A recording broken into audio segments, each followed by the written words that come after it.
요한계시록 13장 1절로 우리 2절까지만 다 같이 합독을 하겠습니다. 내가 보니 바다에서 한 짐승이 나오는데 뿔이 열이요 머리가 일곱이라. 그 뿔에는 10 왕관이 있고 그 머리들에는 신성 모독하는 이름들이 있더라. 내가 본 짐승은 표범과 비슷하고 그 발은 곰의 발 같고 그 입은 사자의 입 같은데 용이 자기의 능력과 보좌와 큰 권세를 그에게 주었더라. 아멘. 바다에서 한 짐승이 나오는데 뿔이 10이고 머리가 7이더라. 머리가 7이고 뿔이 10개라면은 이거를 한문식으로 표현하면 7도 10각이다, 그렇게 말씀드릴 수 있죠. 그래서 이걸 흔히 7도 10각 짐승이다, 이렇게 얘기를 합니다. 그런데 이 짐승이 뿔에는 10 왕관이 있고 그 머리들에는 신성 모독하는 이름들이 있더라. 그리고 2절 끝에 보니까 용이 자기의 능력과 보좌와 큰 권세를 그에게 주었더라. 이 짐승이 자기 독자적으로 뭔가를 행사하는 자가 아니고 용이 능력과 보좌와 큰 권세를 그에게 주어서, 다시 말하면 용의 꼭두각시가 돼가지고 용의 조종을 받고 그렇게 활동하는 자더라, 그 말이죠. 그 짐승의 모습은 표범과도 비슷하고 발은 곰의 발바닥 같고 입은 사자의 입 같더라. 아주 사악하고 포악하고 아주 흉측한 그런 모든 짐승들을 종합한, 그러니까 어느 특정한 한 짐승의 모습 정도가 아니라 모든 짐승들, 지난번에 여기 표범 또 곰, 사자 이런 거는 일찍이 다니엘서에 보면은 예를 들어서 바벨론을 가리켜서 사자와 같다. 그 다음에 메데 파사를 가리켜서 곰과 같다. 또 헬라를 가리켜서 표범과 같다 그랬어요. 그랬는데 지금 짐승은 그 네 번째 나오는 짐승이거든요. 네 번째 나오는 짐승, 그 다니엘서에서는 뭐라고 표현을 했냐면은 아주 무서운 철의 이빨을 가지고 있고 아주 무서운 짐승이다, 이런 식으로 표현했어요. 무서운 짐승이고 또 10뿔을 가지고 있는 짐승이다. 그러니까 권세가 지금까지에 있었던 세상에 나온 그 어떤 권세보다도 더 크고 더 큰 능력을 행사하는 그런 권세더라, 그 말이죠. 그러니까 모든 짐승들, 예를 들면 바벨론, 또 메데파사, 그리고 헬라, 이 모든 나라를 종합한 나라 같다, 그 말이죠. 종합한 나라 같은 그런 권세와 막강한 능력과 그 어떤 힘을 가지고 하는 일은 뭐겠어요? 하는 일은 하나님 대적하는 거죠. 그 머리에다가 뭐가 있다고 그랬어요? 신성을 모독하는 이름들이 있더라 그랬잖아요. 신성을 모독하는 이름이라는 말은 원래 신성이라고 하는 것은 하나님을 얘기하는 거고 하나님의 속성을 얘기하는 건데 하나님 자리에 올라가 있다, 그 말이에요. 그의 그 신권이, 그의 어떤 권세가 하나님 자리에까지 올라가 있더라. 그래서 어찌 보면 하나님을 대치하고 자신이 하나님 노릇하고 하나님 위치에서 어떤 역사를 하더라, 그 말이에요. 그러니 그가 하는 일들은 정말 무시무시하고 또 놀랍기도 하고 신기하기도 하고, 왜냐하면은 이거 하나님이 할 만한 일들을 그가 하고 있으니까요. 그러니 너무 신기할 정도고, 그러다 보니까 진짜 사람들이, 모든 사람들이 안 죽을 수가 없어요. 그 앞에서 다 무릎 안 꿇을 수가 없어요. 그래서 그를 진짜 신인 줄 알고 진짜 살아있는 현현신인 줄 알고 그 앞에 다 무릎을 꿇더라는 거죠. 그리고 조금 더 뒤에 가보면은 심지어 그 짐승을 위해서 우상을 만들어요. 그리고 거기에 모든 사람들이 다 경배해요. 그러니까 완전히 신과 같은 대접을 받는 거죠. 제가 이 짐승을 가리켜서 지난번에 로마 정부를 가리키는 이야기다라고 제가 설명을 앞에서 한번 드렸습니다. 물론 그때 그 장면이 나온 건 아니었는데 그때는 그냥 열불 그 용의 모습이 나왔었는데 그 용에게서부터 권세를 부여받은 어찌 보면 하수인이죠. 하수인인데 하지만 용과 같은 그런 엄청난 권세를 행사하는 자가 바로 로마 정부였다. 실제로 로마 정부의 그 당시 모습입니다. 그 당시의 로마 정부는 그 황제, 그 전까지는 로마가 일개 나라였어요. 나라였기 때문에 왕으로 이렇게 나오다가 어느 순간이 되면서 이제 공화정으로 바뀌죠. 왕정 체제에서 공화정으로 바뀝니다. 그러다가 이 재정 국가로 바뀌어요. 황제 국가로 바뀐다 그 말이죠. 이 로마의 모습이 점점 강력해져요. 강력해지는데 처음에는 왕정 체제였어요. 왕정 체제였다가 이게 이제 공화정으로 바뀌죠. 이 공화정은 바로 이제 삼두 정치입니다. 삼두 정치고 그 다음에 이 삼두 정치가 이제 재정으로 바뀝니다. 그러니까 이제 황제 국가가 되는 거죠.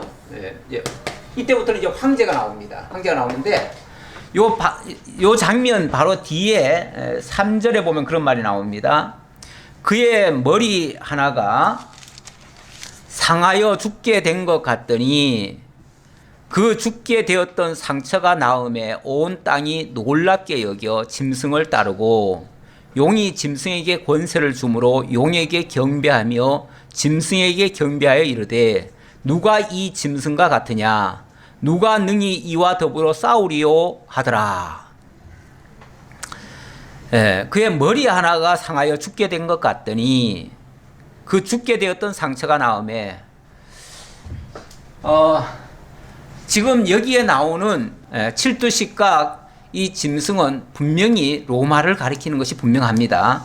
그것은 다니엘의 예언에서 그 순차적으로 나라들을 얘기를 했어요. 지금 뭐 본문에는 물론 이게 나라 이름은 하나도 안 나와요. 하나도 안 나오는데 제가 다니엘을 가지고 근거를 삼아서 지금 어느 나라 이야기를 하는 겁니다. 왜냐하면 다니엘은 먼 미래에 일어날 것을 환상 중에 예언을 받았거든요. 받았는데 그때 사자는 곧 바벨론이라고 거기서 해석을 해주고 있어요. 제가 마음대로 해석하는 게 아니고 다니엘서에서 그렇게 해석을 해주고 있어요. 그리고 곰은 메대 파사다. 메대와 파사. 그런데 곰이 한쪽 다리를 든다 그랬어요. 그런데 이제 파사가 이 메대를 집어삼키죠. 그래가지고 한 나라로 같이 합작으로 하다가 한 나라가 득세를 합니다. 그 다음에는 표범은 굉장히 빠르잖아요. 빠른데 이 표범은 헬라라고 그렇게 소개가 돼 있습니다. 그러면서 이 유럽 쪽에 있던 마게도니아, 그리스 헬라 지역에 있던 그 알렉산더가 갑자기 등장을 해가지고 이 거대한 메데 파사 제국을 다 무너뜨립니다. 그리고 나서 아주 무서운 짐승이 등장하는데 그 무서운 짐승에 대해서는 사실은 얘기를 안 해요. 얘기를 안 하지만 우리가 이 순서대로 말하면 이게 지금 제국들을 얘기하는 거거든요. 세계를 제패했던 제국들 얘기를 보면은 우리 역사 속에서 살펴보면 바벨론 다음에 메데파사가 등장했고요. 그리고 메데파사 다음에 헬라가 실제 등장했고, 그리고 그 다음에 등장한 나라가 바로 로마거든요. 로마. 그래서 제가 로마라고 이야기를 하고, 그리고 실제로 이 요한계시록이 기록될 당시에 로마 치하에 있던 이 하나님의 교회가 이 로마로부터 엄청난 지금 핍박을 받고 있어요. 그리고 로마가 하는 행동이 전부 다 지금 성경이 열거하고 있는 그 내용을 그대로 담고 있어요. 그래서 로마 정부다 이렇게 얘기를 한 겁니다. 자, 그렇게 얘기를 했는데 여기 지금 뭐라고 표현을 하냐면 그의 머리 하나가 상하여 죽게 된 것 같더니 그 죽게 되었던 상처가 나오매 온 땅이 놀랍게 여겨 그 짐승을 따르더라. 그렇죠. 다 죽어가던 존재가 갑자기 살아나가지고 큰 능력을 발휘하면요 모든 사람들의 주목을 받게 돼 있어요. 그리고 그의 권세가 정말 하늘을 찌를 듯이 올라가게 돼요. 이렇게 어찌 보면 역전이 돼버리는 거죠. 완전히 역전이 돼요. 그런데 이런 일들이 어디서 발생하냐면 바로 이 공화정이 시작되면서 그런 역사가 발생이 되어져요. 그동안 왕정 체제로 쭉 오다가 로마가 이제 나라가 커지고 나니까 이 공화적으로 바뀌게 되어집니다. 아무래도 헬라의 영향을 많이 받았어요. 그래가지고 이 공화적으로 바뀌다 보니까 이 삼두 정치를 하게 되어집니다. 삼두 정치란 말은 그 원로원과 독재관과 또 뭐죠? 호민관. 그러니까 호민관이란 말은 이 백성들이 뽑는 지도자예요. 예.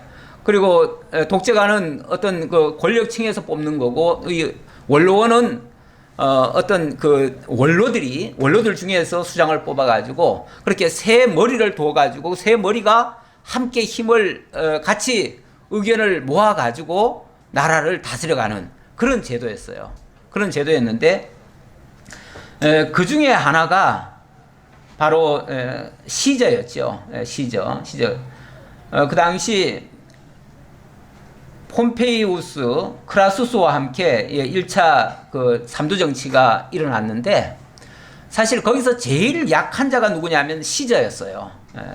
시저를 성경에서는 가이사라고 얘기를 하고 역사에서는 카이사르라고 하죠. 율리어스 시저를 카이사르라고도 얘기를 합니다. 그래서 우리는 그냥 흔히 가이사 그러죠. 성경에도 가이사라는 얘기가 나오고요. 근데 이 시저가, 이 가이사르가 사실은 실력이 제일 약하죠. 제일 약하고 그래서 밀려나가지고 변방을 떠돕니다. 그런데 가는 곳마다 이 사람이 전쟁에서 승리를 거두어요. 그래가지고 아주 유명한 말들을 많이 했지요. 예를 들면은 루비콘 강을 건너면서 주사위는 던져졌다. 그리고 왔노라, 보았노라, 이겼노라, 뭐 이런 얘기를 했잖아요. 그렇게 했던 사람인데 이 사람이 이제 가는 곳마다 승리를 거두기 시작하니까, 그러니까 중앙 정치에서는 밀려났는데 변방에 가서는 승리를 거두는 거예요. 승리를 거두니까 국민들로부터 이제 인기를 얻게 되는 거죠. 그러다가 나중에 돌아와가지고 결국은 정적들을 다 제거를 합니다. 일종의 쿠데타를 한 거예요. 그래가지고 두 머리를 제거를 해버립니다. 그리고 자기가 아주 종신 독재관을 합니다. 종신 독재관을 하면서 이제 황제가 되어지는 거예요. 황제가. 그래서 황제가 되어서 그때부터 이제 제정 로마로 바뀌는 거죠. 그래서 로마 제국이 되는 거죠. 물론 그렇게 가는 곳마다 승리를 함으로써 땅도 많이 확보하고 그러다 보니까 힘이 점점 커져가지고 이제 황제가 되는 거예요. 황제. 이렇게 되어서 다 죽어가던 별 볼 없던 그 권세가 가장 강력한 권세로 등장을 하게 되어집니다.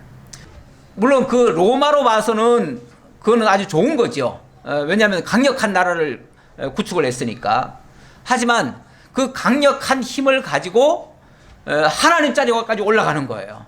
하나님 자리까지 올라가고 실제로 그 이후에 그 황제들이 계속해서 등장을 하는데 그 황제들이 나올 적마다 전부 다 자신을 하나님 자리에 올려놓습니다. 실제로. 그리고 현현신이라고 하고 살아있는 아폴론이라고 얘기를 하고요. 그러면서 그러니까 태양의 아들 뭐 이런 얘기죠. 태양의 아들 또는 태양신과 같이 동급으로 여기다가 나중에는 자기가 살아있는 하나님이다. 특히 이 당시 이 계시록이 기록될 당시는 도미티안 황제였는데요. 도미티안 황제는 나는 살아있는 하나님이다. 그렇게 자기 이름을 완전히 자기가 스스로 자기 그 이름을 갖다가 이름 뒤에다가 하나님이라고 이름을 갖다 붙였어요. 데오스라고. 그렇게 신의 이름을 갖다가 붙여가지고 자기를 경배하도록. 그리고 곳곳에다가 자기를 경배하는 우상을 만들기도 하고요. 실제 그렇게 했거든요. 그렇게 했는데 바로 그럴 때에 제일 어려움을 겪는 쪽은 어디겠어요? 바로 기독교예요. 기독교. 하나님의 교회예요. 왜냐하면 뭐 다른 종교나 일반인들은 상관이 없어요. 누구든지 힘센 사람이 나라를 강하게 만들어주면 최고예요. 그렇죠? 나라가 강하고 세계를 제패하고 그러면 백성들 입장에서는 좋지요. 그런 황제가 당연히 오랫동안 장수하고 이 나라를 더 강하게 만드는 것이 좋지요. 그런데 기독교도들 입장에서는 아주 너무너무 고통스러운 거예요. 왜 그러냐면 당장 살아있는 자기만을 신으로 섬기라고 하니까 당장 하나님을 못 섬길 거 아니에요. 다른 종교 같으면은 뭐 하나님 자기네들의 신도 섬기고 또 황제도 섬기고 그래도 상관이 없어요. 그런데 우리 기독교는 하나님 외에 다른 신을 우상을 만들어도 안 되고 그 우상에 절해도 안 되고 그것을 섬길 수가 없어요. 그러다 보니까 바로 표적이 돼요. 그래서 모든 황제, 로마의 황제들로부터 기독교도들은 엄청난 핍박을 당하게 되는 거죠. 표적이 되는 거죠. 그러다 보니까 결국 그 황제들이 바로 하는 일이 뭐냐면은 정면으로 기독교와 부딪히고 또 기독교가 섬기고 있는 하나님을 대적하는 결과가 나지요. 그래서 하나님 대적하는 모습으로 이야기를 하고 저 본문에서도 또 짐승이 과장되고 신성 모독을 말하는 입을 받고 또 42달 동안 일할 권세를 받으니라. 이 42달, 물론 이 42달이라는 것이 1260일, 날짜로 말하면 1260일인데 또 그것이 한 때와 두 때와 반 때라 그래가지고 이것이 어찌 보면 계속 이어지는 건 아니고요. 끊어지다가 다시 말하면 핍박이 있다가 또 멈췄다가 또 이어지다가 또 멈췄다가 이렇게 한다는 얘기죠. 실제로 가이사가 처음에 등장했을 때 한번 예수님이 오셨을 때 엄청난 핍박이 있었잖아요. 있었고 그 뒤에 또 잠잠해졌어요. 괜찮았어요. 괜찮다가 그 다음에 네로 황제가 등장했을 때 네로는 완전히 기독교도들이 이제 자기한테 협조를 안 하니까 기독교도들을 다 아주 완전히 멸종을 시키려고 로마 시내에다가 불을 질러놓고 그 책임을 기독교도들한테 돌려버렸어요. 그래가지고 모든 기독교도들을 있는 대로 다 잡아들여가지고 밤을 밝히는 기름으로 사용을 했다 그래요. 그러니까 사람한테다가 기름을 부어가지고 거기다 불을 붙여가지고 등불로 삼았던 거죠. 이런 식으로 해가지고 기독교들을 죽이기도 하고 또 뭐 엄청나게 핍박을 가하기도 하고 또 그렇게 했었고요. 그러다가 또 잠잠했어요. 좀 괜찮았어요. 그런데 그 다음에 이 도미티안 황제가 등장을 해가지고 또 엄청난 또 핍박을 또 가하기 시작하는 거예요. 그때에 이 요한 사도도 잡혀가지고 밤모섬으로 유배를 갔잖아요. 정말 그때 많은 사람이 다 죽고 그리고 지도자는 밤모섬으로 유배를 가고 완전히 지상에서는 교회가 끊어지는 듯한 이런 상황에 놓였었죠. 그랬었는데 하나님께서는 그 시간을 뭐라고 그러냐면은 광야로 피신을 가서 독수리의 날개 아래서 안전하게 보호받는 기간이다. 이렇게 표현을 해요. 그러니까 그것이 완전히 멸망시키는 기간이 아니고 하나님께서 안전처로 이동해서 보호하는 기간 또는 양육하는 기간이다. 이 양육이라는 단어가 파이디온이라는 말인데요. 파이디온이라는 말이 원래 채찍질하다라는 뜻도 있어요. 그래서 이 어린아이들에게 교육상 사실은 매를 들 때가 있잖아요. 그런데 요즘은 그게 이제 못하게 해요. 못하게 하는데 원래 아이들에게 매를 든다고 하는 것은 그게 양육의 한 방법이에요. 교육의 한 방편이에요. 방편인데 요즘은 뭐 인권 문제를 더 앞세워가지고 그런 걸 못하게 하지요. 못하게 하는데 사실은 아이들을 전혀 매도 하나 안 들면요. 나중에 가보면 자기밖에 몰라요. 자기가 세상의 왕인 줄 알아요. 예. 그래서 뭐 부모들도 오히려 자기 말 다 들어야 되고요. 자기가 최고니까. 예. 이래가지고 완전히 정말 제대로 된 교육이 안 돼요. 사실은 안 되는데, 그렇다고 매를 뭐 두드리게 패라는 얘기는 아니지만은 사실은 좀 혼낼 때는 좀 혼을 내줘야 돼요. 예. 꼭 매를 안 들더라도 혼낼 수 있잖아요. 예.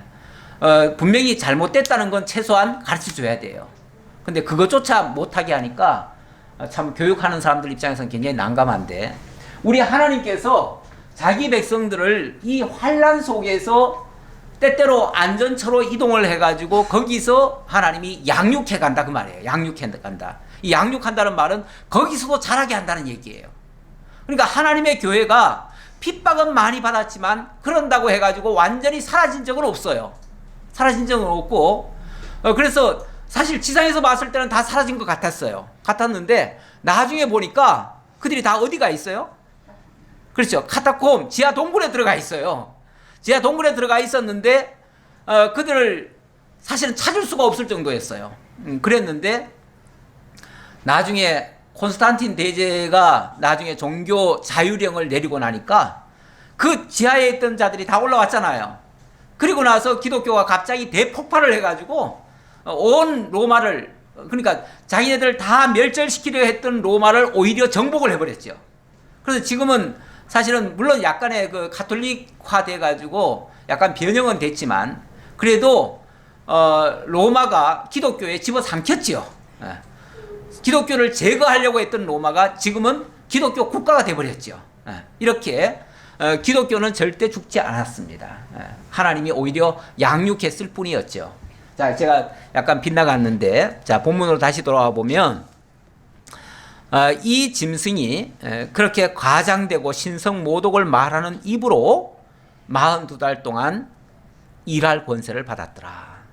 그러니까 그 황제가 그 악한 마음으로 하나님을 대적하려고 하나님의 백성들을 괴롭히고 교회를 멸절시키려 했지만, 그거는 그가 자기 자의로 한 것이 아니고요, 용에게 권세를 받아가지고 행사를 했던 거였어요. 그러니까 어찌 보면 그 용은 뭐 또 자기 마음대로 하나요? 그것도 어찌 보면 하나님께 허락받아가지고 하는 건데, 결국 하나님의 허락하에 그들을 양육하게 하시려고 하나님께서 그런 환난 중에 넣으셨다, 이렇게 보시면 되겠습니다. 짐승이 입을 벌려 하나님을 향하여 비방하되, 그 짐승이 자기가 그 용에게 조종을 받아가지고 하는 짓이라는 것이, 기껏 한다는 것이 입을 벌려서 하나님을 향하여 비방하더라. 하나님을 대적하고 하나님을 비방하는 일을 하더라, 그 말이죠. 비방하되 그의 이름과 그의 장막 곧 하늘에 사는 자들을 비방하더라. 그의 이름은 하나님의 이름이죠. 하나님의 이름과 하나님의 장막 곧 하늘에 사는 자들을 비방하더라. 하늘에 사는 자들이 누구예요? 성도들이죠. 하나님의 백성들, 하나님의 교회, 하나님의 성도들을 비방하더라는 거죠. 또 권세를 받아 성도들과 싸워 이기게 되고 각 족속과 백성과 방언과 나라를 다스리는 권세를 받으니, 그런데 그 권세가 얼마나 센지요. 얼마나 센지 표면적으로 보면 그 권세가 성도들과 싸워서 뭐 하더라? 이기더라. 다시 말하면 하나님의 교회를 다 멸절시키는 것 같더라, 그 말이죠. 실제로 그렇게 핍박이 세고 그렇게 정말 교회를 다 완전히 죽이려고 덤벼들면 어떻게 교회가 남아남습니까? 남아날 수가 없죠. 지상에서는 교회가 자취를 감추죠. 그러니까 표면적으로 말하면 틀림없이 그 짐승이 이긴 거예요. 이긴 거예요. 표면적으로 말하면 이긴 거 맞죠? 네, 이겼어요. 그래서 성도들과 싸워 이기게 되고 각 족속과 백성과 방언과 나라를 다스리는 권세를 받으니, 이 로마가 그 당시에 세계를 거의 다 제패를 했거든요. 물론 그 당시 세계라는 것은 이쪽 완전히 이 동북아시아나 예를 들어서 우리나라까지 막 이렇게 점령한 건 아니에요. 그리고 저 유럽도 저쪽 아프리카 그쪽까지 다 점령한 건 아니에요. 하지만은 그 당시 지중해를 중심으로 한 그 근방의 모든 나라들은 다 점령했어요. 그러니까 그 당시는 그게 세계 전부라고 생각했거든요.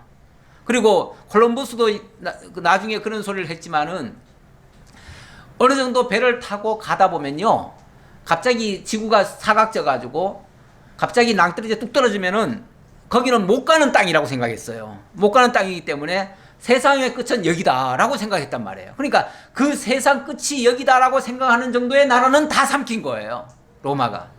그래서 세계 모든 길은 어디로부터 난다고 그래요?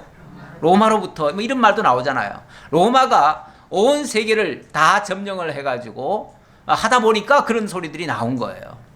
그래서 그가 하나님의 성도들과 싸워서도 이기고 뿐만 아니라 각 족속과 백성과 방언과 나라를 다스리는 그 모든 권세까지 다 받았더라. 그러니까 어마어마한 그런 힘을 발휘했다는 거죠. 그러니까 죽임을 당한 어린 양의 생명책의 창세 이후로 이름이 기록되지 못하고 이 땅에 사는 자들은 다 그 짐승에게 뭐 하더라? 경배하리라. 그 짐승에게 이 세상에 살아있는 모든 자들은 다 그 짐승을 경배하더라. 안 할 수가 없죠. 안 하면 다 죽는 거죠. 그런데 누구는 안 하는 거죠? 예, 여기 보니까 죽임을 당한 어린 양의 생명책에 창세 이후로 이름이 기록되지 못하고 이랬으니까 결국 하나님의 생명책에 기록된 자들은 그들에게 경배하지 않았다는 얘기죠. 바꿔 얘기하면 그렇죠. 그러니까 다시 말하면 하나님의 백성들, 하나님의 생명책에 기록된 자들, 다시 말하면 하나님의 인을 받은 자들, 그들은 그 우상에게, 그 짐승에게 경배하지 않았지만 그 외에는 다 그 수하에 다 들어가더라, 그 얘기죠. 그 수하에 다 들어가고 오직 하나님의 어린 양, 하나님의, 그러니까 일찍 죽임을 당한 어린 양 그랬는데, 죽임을 당한 어린 양이란 말은 바로 예수 그리스도 얘기죠.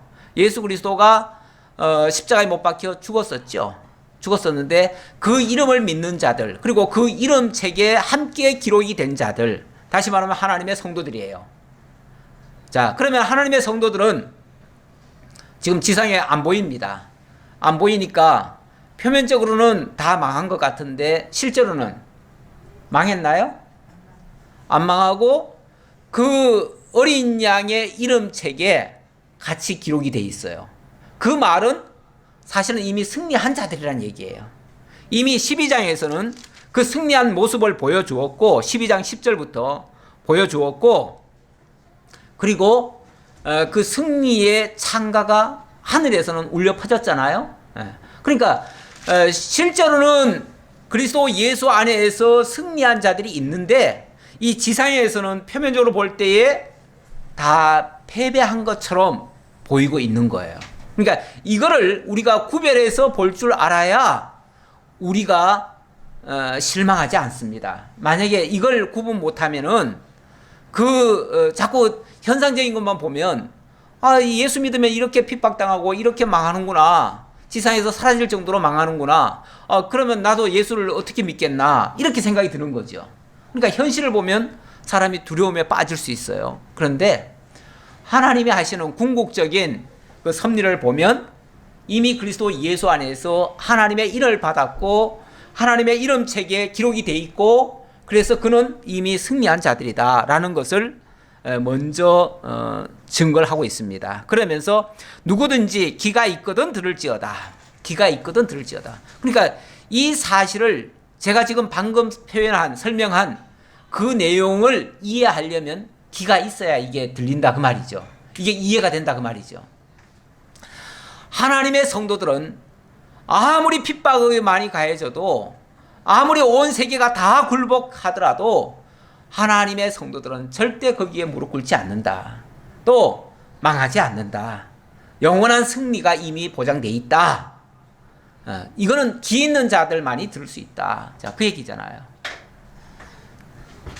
그러면서 사로잡힐 자는 사로잡혀갈 것이요 칼에 죽을 자는 마땅히 칼에 죽을 것이니 성도들의 인내와 믿음이 여기 있느니라.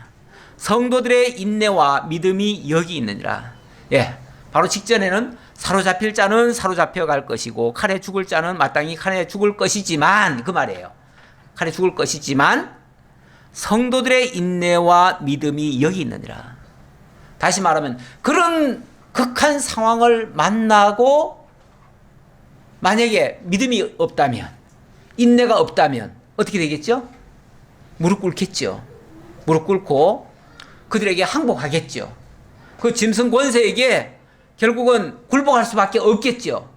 그런데 그것을 굴복 안 할 수 있다는 것은 정말 믿음이 있어야 되는 것이고, 또 믿음이 있더라도 인내가 없다면은, 정말 참아내지 못한다면 절대로 승리할 수 없다, 그 얘기죠.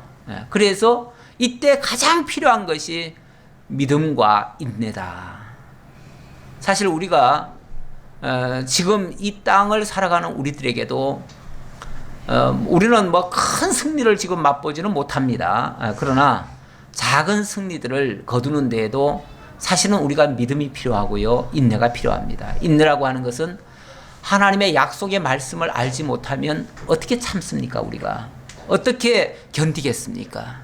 그러니까 인내와 믿음이라고 하는 것은 하나님에 대한 확신, 하나님의 약속에 대한 신뢰, 그런 것들을 깨달아 알고 믿어지고, 그리고 이미 영원한 곳에서는 이미 승리되어 있다는 것을 확인했을 때, 그러니까 우리는 반드시 끝에 이미 승리되어 있다는 것을 알 때에 우리가 그 믿음과 인내를 지킬 수 있다, 그 말이죠. 내가 봄에 또 다른 짐승이 땅에서 올라오니 어린 양같이 두 뿔이 있고 용처럼 말을 하더라. 앞에 나온 뿔도 아주 골치 아파 죽겠는데 또 다른 짐승이 또 올라오네요. 예. 또 다른 짐승이 올라오더래요. 예. 지난번에는 바다에서 올라온다 그랬는데 이번엔 또 땅에서 올라온다 그러네요. 예. 그러니까 뭔가 약간 달라요. 약간은 달라요. 예. 다른데 어린 양같이 두 뿔이 있고 용처럼 말을 하더라. 그런데 이 짐승의 모양은 조금 흉측하지는 않아요. 쉽게 말하면 칠두식각 모습이 아니고요, 양 같은 모습이에요. 그것도 어린 양. 우리 뭐 양이 저는 그렇게 깨끗한 짐승 같지는 않은데, 그래도 어린 양, 특히 어린 양은요 굉장히 참 귀여운 맛이 있어요. 그렇죠? 어린 양 보셨어요? 어린 양은 안고 싶은, 지난번에 한번 양떼 목장을 한번 강원도 갔다가 오다가 양떼 목장을 들린 적이 있어요. 들렸는데 어린 양을 그때 거기서는 막 이렇게 안아도 보게 하고 좀 큰 양은 타보기도 하고 그래요. 그래서 한번 체험도 하고 했는데 정말 귀엽지요. 자, 이 어린 양이라는 표현, 성경에는 어린 양이 많이 나오지요. 어린 양이 어떤 때 나옵니까? 바로 예수님을 가리킬 때 어린 양이 많이 나와요. 다시 말하면 이번에 올라온 이 짐승은요, 흉내는 뭘 내고 있어요? 예수님 같은 모습을 띠고 있다는 얘기예요. 어찌 보면 다시 말하면 어떤 종교의 탈을 썼다는 거죠. 그것도 이 종교의 탈을 썼다는 것은 탈이죠. 종교의 탈이죠. 왜냐하면 그 모양을 띠고 있으니까 제가 탈을 썼다고 표현하는데, 왜 탈을 썼다고 얘기하냐면, 자, 어린 양의 모습으로 등장을 했으면 어린 양의 말을 해야 될 거 아니에요. 그렇죠? 어린 양의 말을 하면 진짜 예수님이죠. 어린 양의 모습에다가 어린 양의 말을 하면은 예수님이죠. 그런데 그 다음에 말을 뭐처럼 하더라고요? 용처럼 말을 하더래요. 용은 뭐죠? 사탄이라고 얘기했잖아요. 앞에서 사탄이라고 얘기했는데, 결국 이 용처럼 말을 한다는 것은 하는 짓은 사탄의 하는 짓을 하더라는 거죠. 다시 말하면 앞에서 아주 흉측한 바다에서 올라온 짐승, 7두 식각 짐승이 지금 못된 짓을 합니다. 못된 짓을 하는데, 그 못된 짓 하는 것을 막으려고 등장하는 세력이 아니고요, 그 못된 일을 하는 자를 더 부각시키고 오히려 그를 더 숭배하게 하려고, 더 위대하게 하려고 종교의 이름으로 그의 앞잡이가 돼가지고 오히려 우상을 만들어주고 그를 경배하는데 앞장서더라, 그 얘기예요. 그런데 양의 탈을 쓰고, 다시 말하면 종교의 이름으로, 이런 종교를 뭐라고 그러죠? 거짓 종교든지 아니면 적그리스도든지 그러겠죠. 왜냐하면 그리스도를 빙자했다면 적그리스도고요, 아니면 거짓말로만 그런 식으로 했다 그러면 그건 거짓 선지자죠. 이 정치 권세가들이요, 온 백성들, 물론 힘으로 백성들을 내리누르는 일은 잘해요. 정치가들은 원래 이 세상 권력가들은요, 힘으로 사람들을 내리누릅니다. 그런데 힘으로 내리누르는 거는요, 이게 얼마 못 가서 저항을 받습니다. 그렇죠? 힘이라는 게 원래 그 사자의 그 세계에 보니까요, 사자나 아니면 그 그 원숭이, 고릴라 세계를 보니까요, 힘이 있을 때는요, 암컷을 막 수십 마리를 지가 혼자 독식을 해가지고 거느려요. 그러다가 만약 힘이 조금 떨어지잖아요. 그러면은 그 암컷을 갖지 못한 짐승들이, 그 원숭이들이, 수컷들이 함께 힘을 모아가지고 그 한 놈을 갖다가 완전히 죽여버리더라고요. 반 죽여버려요. 죽이고 나니까 한순간에 비참한 신세로 떨어져 가요. 그런데 그래가지고 또 그 중에 한 놈, 제일 센 놈이 또 모든 암컷을 다 차지해요. 차지하고 나면 또 그 다음에 무슨 일이 벌어질까요? 또 반복돼요. 계속 힘의 권세는요, 내리누르기는 하는데 얼마 안 가서 또 뒤집어져요. 그래가지고 힘으로 하는 거는 한계가 있어요. 그래서 힘에다가 플러스 알파가 더 붙어야 돼요. 그래야 이게 좀 지속이 되거든요. 그렇게 하는데 제일 좋은 방법이 뭐냐면 종교를 이용하는 거예요. 그래서 정치가들은요, 이 종교를 이용하려고 합니다. 지금도 보면 정치가들이 자기 표를 얻고 뭘 하는데 이 교회나 절들을 찾아다니면서 자기 힘을 돕는데 활용하려고 많이 해요. 그리고 전면에 내세울 때도 목사들을 내세우고 이런 경우도 참 많아요. 많은데 사실은 굉장히 교활한 거죠. 교활한 거고, 또 거기에 또 앞장서 가지고 하는 것은 어찌 보면 거짓 권세들이고요, 거짓 종교들이고요. 자, 그런데 지금 이번에 등장하는 바로 이 권세는 쉽게 말하면 그 종교 권세예요. 종교 권세인데 옳은 종교 권세가 아니라 거짓 종교 권세다, 그 말이에요. 네. 자, 그가 하는 일이 뭐냐를 지금 설명하는데요. 그가 먼저 나온 짐승의 모든 권세를 그 앞에서 행하고, 먼저 나온 짐승의 모든 권세를 그 앞에서 행하고, 그 앞에서 뭐 하는 거예요? 그 앞에서 쉽게 말하면 앞잡이 노릇 해주는 거예요. 앞잡이 노릇 해주면서 그를 대변해주고 그의 그 위대함을 찬양하고, 우리나라도 한때는요, 정말 이 교계 지도자들이 그 정치 지도자들을 불러다 놓고 무슨 기도회니 뭐니 하면서 막 띄우고 무슨 막 이렇게 한 적이 굉장히 많아요. 요즘은 그런 게 없어졌는데 한때는 그랬어요. 그런 식으로 하는 일들이 많더라는 거죠. 쉽게 말하면 먼저 나온 짐승의 권세를 그 앞에서 행하고 땅과 땅에 사는 자들을 처음 짐승에게 경배하게 하니, 처음 짐승에게 뭐 하게 한다? 경배하게 하더라. 목적이 결국은 짝짝꿍이 돼가지고 짐승 권세에 빌붙어가지고 짐승 권세에 경배하도록, 그렇게 앞잡이 노릇 하더라는 거죠. 앞잡이 노릇. 경배하게 하니 곧 죽게 되었던 상처가 나은 자니라. 와, 여러분 얼마나 위대합니까? 다 죽어가던 뿔이 다시 솟아나가지고 세계를 제패했습니다. 얼마나 위대합니까? 정말 하나님 아닙니까? 이런 자를 경배해야 되지 않겠습니까? 이렇게 이제 하는 거죠. 그 위대함을 떠받들더라는 거죠. 그러면서 큰 이적을 행하되 심지어 사람들 앞에서 불이 하늘로부터 땅에 내려오게 하고 짐승 앞에서 받은 바 이적을 행함으로 땅에 거하는 자들을 미혹하이며 땅에 거하는 자들에게 이르기를 칼에 상하였다가 살아난 짐승을 위하여 우상을 만들라 하더라. 아주 노골적이죠. 예, 노골적으로. 또 그렇게 하려니까 뭔가 보여줘야 되니까 뭔가 보여주려면 신기한 이적도 보여줘야죠. 그 이적 보여주려고 심지어는 하늘에서 불이 내리는 이적까지도 보여주더라는 거죠. 원래 이적은요, 원래 이적이라고 하는 것은 그 예수가 그리스도이심을 증거하기 위한 표적으로서 우리 예수님께서 많은 이적을 행하셨는데 예수님이 행하신 것은 당신이 그리스도이심을 증거하기 위한 표적이었어요. 그런데 이 가짜들도 그런 흉내를 많이 내요. 물론 그 내면을 들여다보면 진짜가 아니에요. 그거는 가짜예요. 예를 들면 애굽에 모세가 하나님의 10대 재앙을 가지고 애굽에다 퍼부었잖아요. 퍼부을 때에 애굽의 그 술사들도 넷째 재앙까지는 똑같이 흉내를 냅니다. 똑같이. 그래가지고 온갖 역사를 다 발휘를 해요. 물론 하나님의 역사에는 못 미치지만 그러나 사람들이 볼 때는요, 야 정말 신기하다, 정말 위대하다 할 정도로 그렇게 하더라는 거죠.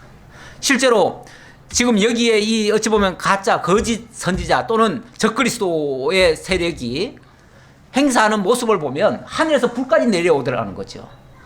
하늘에서 불 내려오면 정말 하나님 같은 존재 아니겠어요? 사람이 볼 때. 물론 내면으로 들어가 보면 그게 속임수예요. 거짓이에요. 네.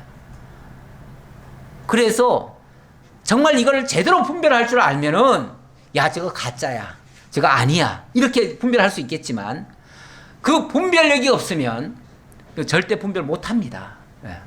이 일반적인 눈 가지고는 그런 거 분별 못 해내요.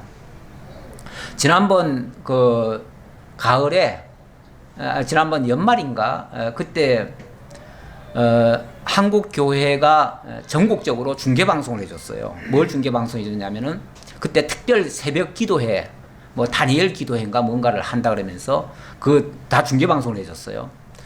그런데 물론 우리는 거기에 가입도 안 됐고 그거를 우리는 원치 않아서 우리는 중계 방송을 안 했습니다. 그래서 여러분들은 다 모르죠?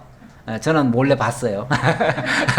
봤는데 거기서 무슨 일이 있었냐면은 아주 재밌게 하는, 그러니까 이 복화술을 하는 사람이 등장을 했어요. 해가지고 정말 너무너무 재밌게 그 복화술을 하더라고요. 하는데 뭐 남자 목소리, 여자 목소리, 뭐 여집사님이 처음 교회 들어와가지고 막 교회 생활을 하면서 하는 그런 이야기들을 쭉 해주는데, 아니 저는 틀림없이 누군가 아마 성우가 뒤에서 해주려니 했어요. 해주는 줄 알았어요, 진짜. 해주는 줄 알고, 그래서 그냥 그것이 뭐 저런 교회에서 저런 어떤 유치한 일을 하나 그랬어요. 근데 그게 아니고요, 복화술로 하더라고요. 입도 뻥긋 안 하는데 여자 목소리로 그렇게 어쩌면은 정말 순식간에, 그것도 막 순식간에 바꿔가면서 남자 목소리 여자 목소리를 하는데 야 전부 다 깜빡 죽어요. 그리고 다 그렇게 그냥 사람들이 막 빨려 들어가 가지고 그 말에 막 정말 뭐 다 아멘하고 막 그랬는데 우리하고는 좀 안 맞죠. 안 맞지만 사람들의 호기심을 끌고 많은 사람들로 하여금 정말 그 따라가게 하는 데는 탁월한 그런 재능도 가지고 있고 그런 역사를 하더라 라는 것을 제가 그때 한번 느꼈습니다. 그러면서 약간 섬찟한 느낌이 드는 거예요. 저는 야 저런 식으로 하면 사람들 다 쏟겠구나, 그런 느낌. 무섭더라고요. 저는 솔직히 막 다른 사람들 다 재밌다고 막 즐겁게 웃고 그러는데 저는 섬찟했어요. 여기 본문에도 사실은 그런 얘기가 나옵니다. 여기도 이 복화술 같은 게 나오거든요. 물론 아직은 지금 안 나오지만은 그 뒤에 보면 그렇게 나옵니다. 짐승 앞에서 받은 바 이적을 행함으로 땅에 거하는 자들을 미혹하며 땅에 거하는 자들에게 이르기를 칼에 상하였다가 살아난 짐승을 위하여 우상을 만들라. 십자가에 못 박혀 죽었다가 살아난 그분을 위해서 그분을 경배해라, 이게 아니고 칼에 죽었다가 살아난 자를 위해서 경배하라, 우상을 만들어주고. 다시 말하면 시저 같은 예를 아까 제가 들었잖아요. 시저는 완전히 사실은 다 몰락했던 사람인데 그가 오히려 마침내는 다른 두 머리를 제거를 하고 자기가 황제가 된단 말이에요. 이렇게 된 그런 사람을 올리라 그 말이죠. 우상을 만들어 가지고 섬기라 그 말이죠. 그가 권세를 받아 그 짐승의 우상에게 생기를 주어 그 짐승의 우상으로 말하게 하고 또 짐승의 우상에게 경배하지 아니하는 자는 몇이든지 다 죽이게 하더라. 그가 권세를 받아서 뭐 하더라? 짐승의 우상에게 생기를 주더라는 거죠. 자, 조금 전에 막 우상을 만들라 그랬잖아요. 만들었는데 그 우상에서 뭐가 나와요? 말이 나오는 거예요. 말이. 그 우상이 말을 하는 우상이에요. 여러분 생각만 해보세요. 우상을 만들어 놨는데 그 우상이 내가 지나가는데 우강아 얼마나 놀라겠어요. 야 진짜 저기 하나님이 있나 보다 이렇게 되지 않겠어요? 제가 아까 복화술 얘기를 했는데 거기서 만약에 진짜 음성이 나오도록 그래서 생기를 줘가지고 우상에게다 생기를 준대요. 우상에다 생기를 주니까 그 우상이 말을 하더라는 거죠.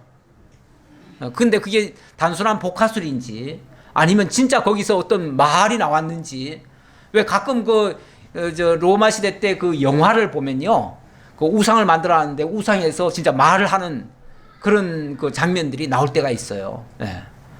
경배하러 갔는데 막 거기서 무슨 말이 나오는 거예요. 아니면 빛이 번쩍번쩍 하는 거예요. 그러면 다 꼬꾸라지죠. 네. 사람 굴복시키는 방법, 그게 종교의 힘이거든요. 이 종교라고 하는 거는요, 뭔가 신기한 걸 보여주면 사람들은 그 앞에 다 무릎 꿇습니다. 우상 만들어 놓고 우상이 말을 해버리면은 다 무릎 꿇지요.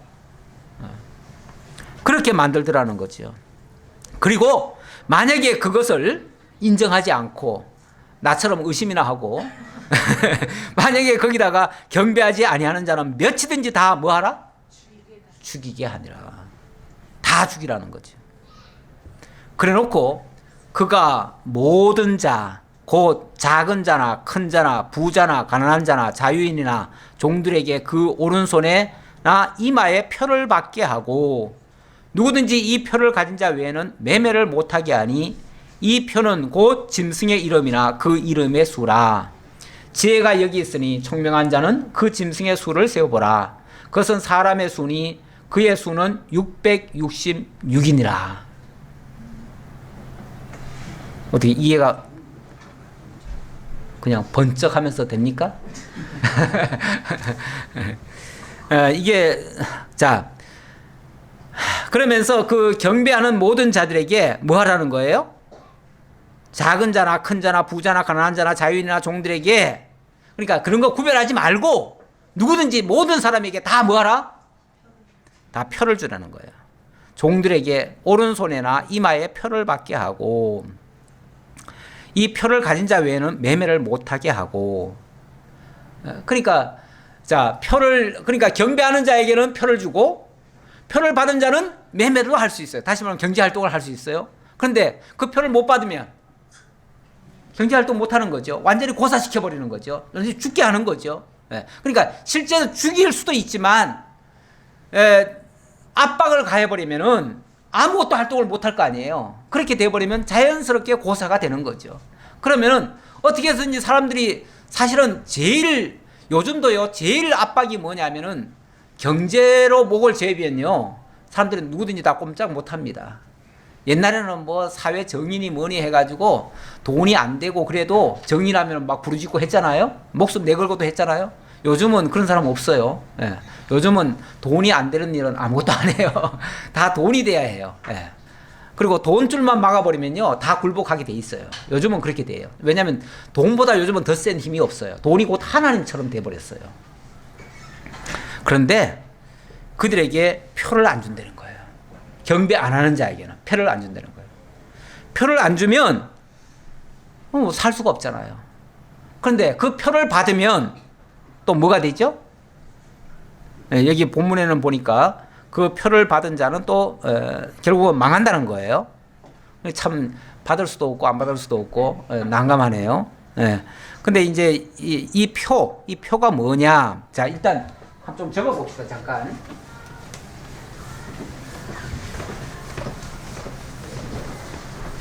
자, 여기 짐승의 표가 나왔습니다. 짐승의 표를 뭐라고 그래요?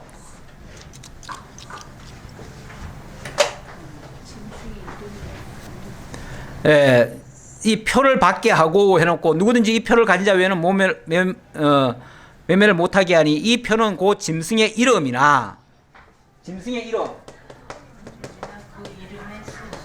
이름이나 또는 이름의